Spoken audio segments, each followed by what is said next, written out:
अस्सलाम वालेकुम students, hope you are doing well. Accounting circle के चैनल के ऊपर खुशामदीद।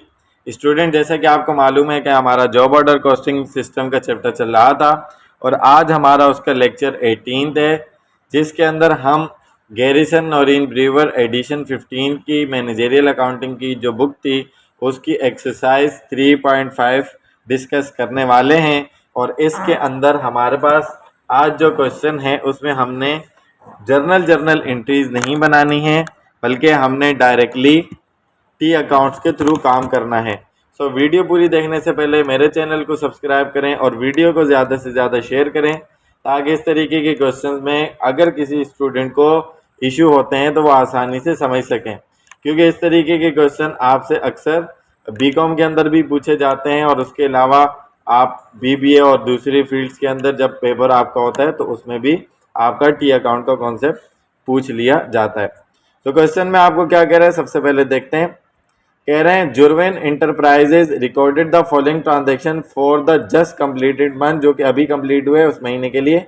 The company had no beginning inventories, company के पास बिगिनिंग में कोई इन्वेंट्री मौजूद नहीं थी, ठीक है। और उसके बाद A B C D E F G तक के आपको ट्रांजेक्शन गिवन है। रिक्वायर्ड में कह रहे हैं post the above transaction to T accounts, आपने तमाम ट्रांजेक्शन टी अकाउंट्स में पोस्ट करनी है। Determine the cost of good sold for the period, और इस पीरियड की यानी कि इस ड्यूरेशन की जो मंथ है उसकी आपने कॉस्ट ऑफ गुड सोल्ड बतानी है, यानी कि जो माल आपने बेचा है उसकी कॉस्ट कितनी थी, यानी आपने कितने का माल बनाया होगा और कितने का माल बेचा होगा। तो तमाम टी अकाउंट बना लेते हैं और देखते हैं क्या क्या आपके पास आता है।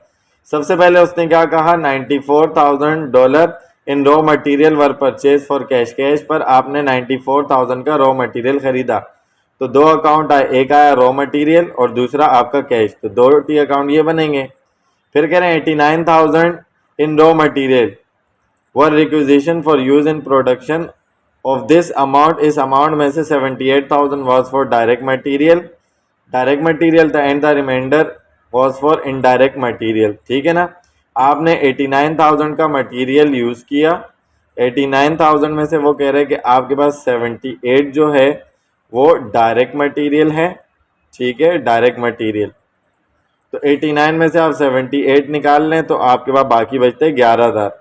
तो 11,000 का जो है वो इनडायरेक्ट मटीरियल है, ठीक है जी, ये बात याद रखना। तो इनडायरेक्ट आपका किस में जाता है, इनडायरेक्ट आपका FOH में जाता है और आपका डायरेक्ट जो है वो वर्क इन प्रोसेस में जाता है, सही है जी। तो इसका मतलब वर्क इन प्रोसेस का और FOH का डी अकाउंट भी बनेगा, रॉ मटेरियल का तो ऑलरेडी आपके पास मौजूद है। उसके बाद उसने कहा total labour wages $132,000 were incurred and paid, ठीक है ना। 1,32,000 रुपये की टोटल लेबर की वेजेस आपकी हुई हैं, यानी कि डायरेक्ट लेबर इनकर्ड हुआ है।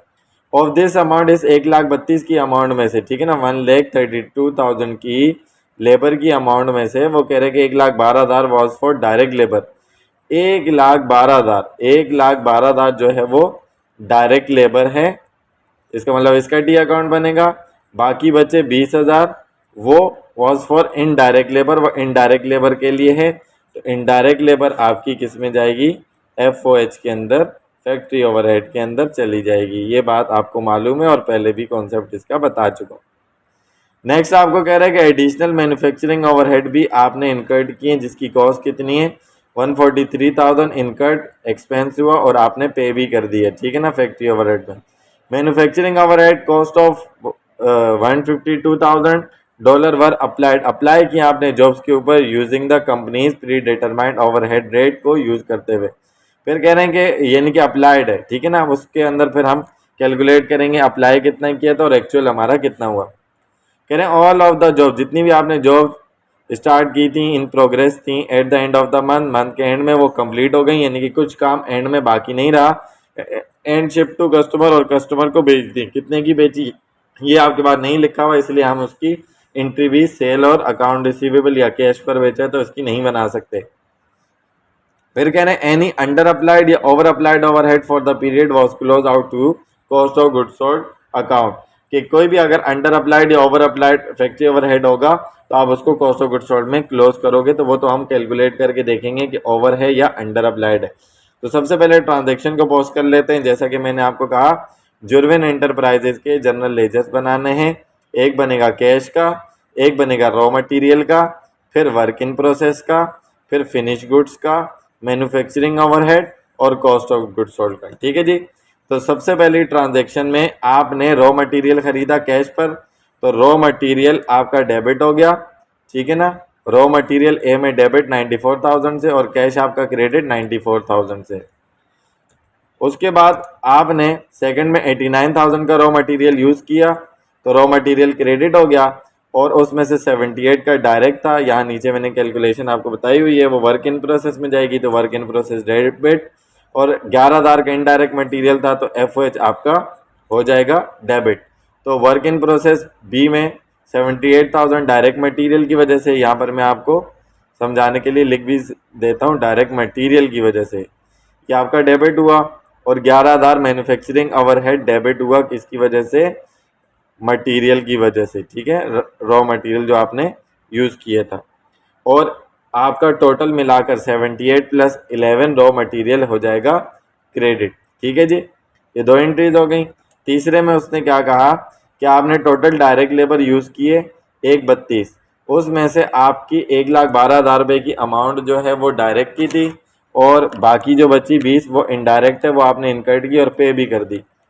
तो इसका मतलब क्या हुआ कि वर्क इन प्रोसेस में डायरेक्ट लेबर वाली अमाउंट सी वाली में चली जाएगी, वर्क इन प्रोसेस डेबिट 1,12,000 से, और इनडायरेक्ट 20,000 जो थी वो लेबर की वजह से मैन्युफैक्चरिंग ओवरहेड में डेबिट हो जाएगा। 20 और 1,12 टोटल मिलाकर 1,32 था, जो कि आपने पे कर दिया, तो कैश आपका क्रेडिट हो जाएगा। ठीक है जी, ये आपकी 3 एंट्री हो गई। चौथी में उसने क्या कहा कि आपने एडिशनल मैन्युफैक्चरिंग ओवरहेड इनकर्ड किए 143,000 के, इनकर्ड भी हुआ और पे भी किया, तो manufacturing overhead debit, cash credit हुआ 143 से, और मैन्युफैक्चरिंग ओवरहेड डेबिट हुआ 143,000 रुपीज़ से। उसके बाद आपको उसने क्या कहा कि मैन्युफैक्चरिंग ओवरहेड जो आपने इनकर्ड किए, अप्लाई किए, $152,000 की है, तो इसकी एंट्री क्या बनती है, इसकी एंट्री बनती है वर्क इन प्रोसेस डेबिट, ठीक है ना, FOH अप्लाइड की वजह से 152,000 की, ठीक है। On the other hand factory overhead आपका अप्लाइड क्रेडिट हो जाता है 152,000 रुपीज़ से। ठीक है जी, तो यहाँ तक कि ये तमाम आपकी एंट्रीज थी जो कि आपकी इनकर्ड हुई थी। उसके बाद उसने ये कहा था कि आपकी जितनी भी जॉब्स थी वो एंड ऑफ द मंथ में आपकी कंप्लीट हो गई। तो हम कैलकुलेट कर लेते हैं कि हमारी टोटल गुड्स कितनी की बनी हैं। तो हमें कैसे पता चलेगा कि हमने कितनी गुड्स बनाई हैं, तो हमने जो वर्क स्टार्ट किया था work in process, direct material 78,000, direct labour 1,12,000 और 152,000 का वर्क इन प्रोसेस। उसने कहा था सारा काम कंप्लीट हो गया, तो आपने जब इसको टोटल किया तो ये 342,000 हो गया। तो जब आप काम कंप्लीट कर लेते हैं और गुड्स आपकी कंप्लीट हो जाती हैं, तो आपकी एंट्री बनती है फिनिश गुड्स डेबिट, ये आपको याद होगा, और वर्क इन प्रोसेस आपका क्रेडिट हो जाता है, यानी कि क्लोज हो जाता है फिनिश गुड्स में। तो इसका मतलब क्या हुआ कि फिनिश गुड्स आपकी डेबिट हो गई 342,000 से, और आपका वर्क इन प्रोसेस क्रेडिट हो गया 342,000 से। तो इधर भी 342, इधर भी 342, तो बैलेंस आपका जीरो हो गया, यानी कि आपका ये अकाउंट खत्म हो गया। ऑन द अदर हैंड अगर फिनिश गुड्स की बात करूं, उसने आपको क्या बात बोली थी कि जितनी भी गुड्स हैं कंप्लीट की थी, उसमें से कुछ नहीं बचा, तमाम की तमाम बेच दी। तो इसका मतलब आपकी फिनिश गुड्स सारी बिक गई और वो कॉस्ट ऑफ गुड्स सोल्ड में चली गई। तो इसकी एंट्री क्या बनती है कि cost of goods sold debit और फिनिश गुड्स आपका हो जाता है क्रेडिट। तो फिनिश गुड्स क्रेडिट हो गया कॉस्ट ऑफ गुड्स सोल्ड की वजह से 342, क्योंकि जितना बना वो सारा माल बेच दिया। Cost of goods sold debit हो गया 342,000 रुपीज़ से। ठीक है जी, तो ये आपकी कॉस्ट आ गई। लास्ट वाले पार्ट में उसने क्या कहा था कि जो भी ओवरहेड अप्लाइड है और अंडर अप्लाइड है वो आपने क्या करना है, कॉस्ट ऑफ गुड्स सोल्ड में रिकॉर्ड करना है। देखें आपका एक्चुअल मैन्युफैक्चरिंग ओवरहेड कितना इनकर्ड हुआ, 143,000 के अंदर अगर आप 20 प्लस करें तो 163,000 और प्लस करें 11,000, ठीक है ना। 163 में 10 प्लस किए तो 173 और 174,000 बनता है, ठीक है। यानी कि आपके एक्चुअल फैक्ट्री ओवरहेड 174,000 के इनकर्ड हुए, जबकि आपने अप्लाई किया था 152। तो 152 को अगर आप माइनस करें 174 से तो ये आपके पास 22,000 आ जाता है। इसका मतलब एक्चुअल आपका ज़्यादा था, अप्लाइड आपका कम था, तो ये आपका क्या हुआ, अंडर अप्लाइड हुआ। क्या हुआ, अंडर अप्लाई हुआ, खर्चा आपका ज़्यादा हुआ है और अप्लाई आपने कम किया था, इसलिए इसको क्या कहेंगे, अंडर अप्लाइड। और अंडर अप्लाइड फैक्ट्री ओवरहेड की क्या एंट्री बनती है, क्योंकि आपने कम अप्लाई किया था तो जिसकी वजह से आपकी कॉस्ट और गुड सोल्ड का जो अकाउंट है वो कम हुआ होगा, तो आप उसको दोबारा बढ़ाएंगे, यानी कि इसकी एंट्री बनती है cost of good sold debit, और एफ जो अंडर अप्लाइड आया है वो हो जाता है क्रेडिट, ठीक है ना, अंडर अप्लाइड।